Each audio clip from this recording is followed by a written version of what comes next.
Chief election commissioner متنازع ہو چکے ہیں۔ تحریک انصاف نے سکندر سلطان راجہ کے استعفے کا مطالبہ کر دیا۔ سینیٹر طاہر بزنجو اور سینیٹر مشتاق احمد کا چیف الیکشن کمشنر پر مقدمہ چلانے کا مطالبہ۔ راولپنڈی میں اڈیالہ جیل کے باہر پی ٹی آئی رہنما بیرسٹر گوہر نے پریس کانفرنس کرتے ہوئے کہا کہ پارٹی مطالبہ کرتی ہے کہ سکندر سلطان راجہ استعفیٰ دیں۔ چیف الیکشن کمشنر کے استعفیٰ دینے کا یہ مناسب وقت ہے۔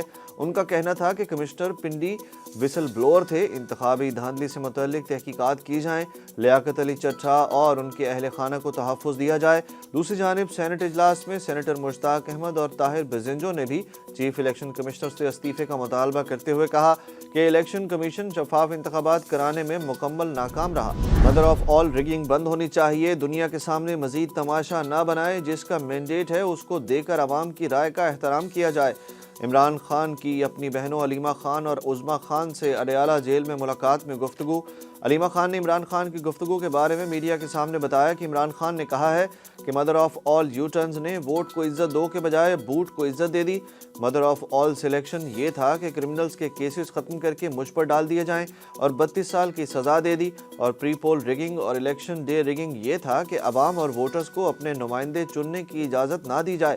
عمران خان کا کہنا تھا کہ فارم 45 کو نظر انداز کر کے رزلٹ بدلا گیا۔ یہاں ایک کمشنر نہیں، بہت لوگ ہیں جو بہت ثبوت دے چکے ہیں، اندر کے ثبوت بھی موجود ہیں، اور جنہوں نے ثبوت دیے انہیں مار دیا جائے گا۔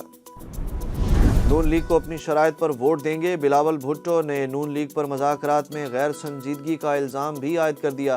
سپریم کورٹ کے باہر میڈیا سے گفتگو کے دوران بلاول بھٹو زرداری نے کہا کہ اگر میں الیکشن جیت جاتا اور اکثریتی جماعت ہوتا تو کہہ سکتا تھا کہ یہ میرا مینڈیٹ ہے، لیکن عوام کی دانش مندی اور شعور دیکھیں کہ کسی ایک جماعت کو اکثریت ہی نہیں دی، وہ اپنے طور پر حکومت کرے۔ عوام نے پیغام دیا ہے کہ ملک ایک جماعت نہیں چلا سکتی، آپس میں بیٹھ کر فیصلہ سازی کریں۔ ان کا کہنا تھا کہ میں نون لیگ کی شرائط پر انہیں ووٹ کیسے دوں؟ میں سمجھتا ہوں کہ مذاکرات میں جو تاخیر ہوئی ہے وہ مذاکراتی کمیٹی کی غیر سنجیدگی کی وجہ سے ہوا ہے۔ اگر کسی اور کو اپنا موقف تبدیل کرنا ہے تو پیش رفت ہو سکتی ہے۔ سوال پر بلاول نے کہا کہ آپ کے پاس کیا ثبوت ہیں کہ میں اسٹیبلشمنٹ سے ملا ہوں؟ مجھ پر الزام لگانے والے پہلے ثبوت دیں۔ الیکشن کے بعد سیاسی جماعتوں میں جوڑ توڑ جاری، مسلم لیگ نون کو بلوچستان اسمبلی کی 2 نشستیں مل گئیں۔ بہاول نگر پی پی 238 سے منتخب آزاد رکن میاں انعام باری پیپلز پارٹی میں شامل ہو گئے۔ مسلم لیگ نون کے آفیشیل اکاؤنٹ سے جاری بیان کے مطابق بلوچستان اسمبلی کے حلقہ پی بی 41 اور 51 سے آزاد حیثیت میں انتخاب جیتنے والے ولی محمد اور عبدالخالق خان نے شہباز شریف سے ملاقات کرتے ہوئے مسلم لیگ نون میں شمولیت کا اعلان کیا، جبکہ بہاول نگر میں پی پی 238 سے نو منتخب آزاد رکن میاں انعام باری نے chairman Peoples Party Bilawal Bhutto سے ملاقات میں پارٹی میں شمولیت کا اعلان کیا۔ سنی اتحاد کونسل نے مخصوص نشستوں کے حصول کے لیے الیکشن کمیشن کو خط لکھ دیا۔ خط میں کہا گیا کہ تحریک انصاف کے حمایت یافتہ 50 کامیاب آزاد امیدوار اب تک سنی اتحاد کونسل میں شامل ہو چکے ہیں، جن کی نوٹیفیکیشن 16 فروری کو جاری کیے گئے تھے۔ خط میں استدعا کی گئی کہ سنی اتحاد کونسل کو خواتین اور غیر مسلم مخصوص نشستیں الاٹ کی جائیں۔ 190 ملین پاؤنڈز ریفرنس میں عمران خان اور ان کی اہلیہ بشرا بی بی پر فرد جرم کی کارروائی تیسری بار مؤخر ہو گئی۔ احتساب عدالت اسلام آباد کے جج نے آج اڈیالہ جیل میں کیس کی سماعت کرنا تھی، مگر عدالت کے نئے تعینات جج ناصر جاوید رانا نے تاحال چارج نہیں لیا، جس کی وجہ سے ریفرنس میں سماعت بغیر کسی کارروائی کے 23 فروری تک ملتوی ہو گئی۔ سینیٹر مشاہد حسین نے عمران خان کی رہائی کا مطالبہ کر دیا۔ سینٹ اجلاس میں اظہار خیال کرتے ہوئے نون لیگ کے اہم رہنما رہنے والے مشاہد حسین سید نے کہا کہ بانی پی ٹی آئی سمیت تمام سیاسی قیدیوں کو عام معافی دی جائے، نواز شریف دل بڑا کریں، پیپلز پارٹی کو وزارت عظمیٰ کی پیشکش کریں اور خود سربراہ مملکت بنیں، تحریک انصاف کو بھی سسٹم میں شامل کیا جائے۔ بولے اگر 3 سیاسی جماعتوں نے مل کر فیصلہ نہ کیا تو فیصلہ کوئی اور کرے گا، الیکشن میں اکثریت حاصل کرنے والی پی ٹی آئی کے مینڈیٹ کا احترام کریں۔ الیکشن کمیشن نے لاہور کے حلقہ این اے 130 سے ہارنے والی امیدوار یاسمین راشد کی درخواست پر سماعت کے دوران نواز شریف کو طلبی کا نوٹس جاری کر دیا۔ سماعت کے دوران پی ٹی آئی رہنما یاسمین راشد کے وکیل نے کہا کہ رات کو 10:30 بجے پولیس افسر آر او کے دفتر میں داخل ہوئے، اس وقت فارم 47 مرتب کیا جا رہا تھا، انہوں نے ہمارے پولنگ ایجنٹ کو باہر نکال دیا اور ریٹرننگ افسر کو رات کے وقت تبدیل کر دیا گیا، رزلٹ نئے آر او سے تیار کروایا گیا۔ ممبر الیکشن کمیشن نے ریمارکس دیے کہ اس کیس میں تو الیکشن کمیشن بھی جواب دہ ہے، ہم اپنے خلاف کیس سنیں۔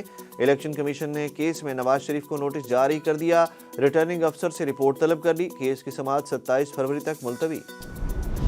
اسلام آباد ہائی کورٹ نے توہین عدالت کیس میں ڈی سی اسلام آباد کو گرفتار کر کے پیش کرنے کا حکم دے دیا۔ اسلام آباد ہائی کورٹ میں شہریار آفریدی اور شاندانہ گلزار خان کی غیر قانونی گرفتاریوں کے معاملے پر ڈی سی اسلام آباد عدالت میں پیش نہ ہوئے۔ عدالت نے ڈی سی کی استثناء کی درخواست مسترد کرتے ہوئے چاروں صوبوں کے آئی جیز کو حکم دیا کہ ڈی سی اسلام آباد جہاں ملے انہیں گرفتار کر کے عدالت پیش کیا جائے۔ ڈپٹی کمشنر کے وکیل نے عدالت کو بتایا کہ ان کے موکل نے اپنی والدہ کے ساتھ عمرے کی ادائیگی کے لیے سعودی عرب جانا تھا، اس لیے وہ عدالت میں پیش نہیں ہو سکتے۔ جسٹس بابر ستار نے برہمی کا اظہار کرتے ہوئے کہا کہ ڈپٹی کمشنر نے عدالت کو اس سلسلے میں آگاہ کرنا بھی مناسب نہیں سمجھا۔ اگر سیاسی جماعتوں کے درمیان کسی قسم کا اتفاق رائے پیدا نہیں ہوتا تو آئین میں اس کا حل موجود ہے۔ نگران وزیر اطلاعات مرتضیٰ سولنگی کی پارلیمنٹ ہاؤس کے باہر میڈیا سے گفتگو۔ مرتضیٰ سولنگی نے کہا کہ آئین کے تحت انتخابات کے بعد قومی اسمبلی کا اجلاس 29 فروری تک بلایا جا سکتا ہے۔ قومی اسمبلی کا اجلاس بلانے کی آخری تاریخ تک کچھ دن باقی ہیں۔ اس میں کسی قسم کا تعطل اور ڈیڈ لاک نہیں، یہ معمول کی کارروائی ہے۔ کسی جماعت کے پاس سادہ اکثریت نہیں، سیاسی جماعتوں کے درمیان مذاکرات چل رہے ہیں۔ عوام پر ایک اور بجلی بم گرنے کو تیار۔ سینٹرل پاور پرچیزنگ ایجنسی نے بجلی 7 روپے 13 پیسے مہنگی کرنے کی درخواست جمع کرا دی۔ سینٹرل پاور پرچیزنگ ایجنسی کی درخواست پر نیپرا 23 فروری کو سماعت کرے گی۔ اتھارٹی سے منظوری کی صورت میں صارفین پر 66 ارب 77 کروڑ روپے تک کا اضافی بوجھ پڑ سکتا ہے۔ پاکستان سپر لیگ سیزن 9 کے 5ویں میچ میں آج اسلام آباد یونائیٹڈ اور ملتان سلطانز کی ٹیموں کے درمیان جوڑ پڑے گا۔ دونوں ٹیمیں ملتان کرکٹ اسٹیڈیم میں شام 7 بجے مد مقابل ہوں گی۔ پی ایس ایل سیزن 9 کے پہلے ٹاکرے میں اسلام آباد یونائیٹڈ نے دفاعی چیمپئن لاہور قلندرز کو دھول چٹائی تھی، جبکہ ملتان سلطانز نے کراچی کنگز کو شکست دی تھی۔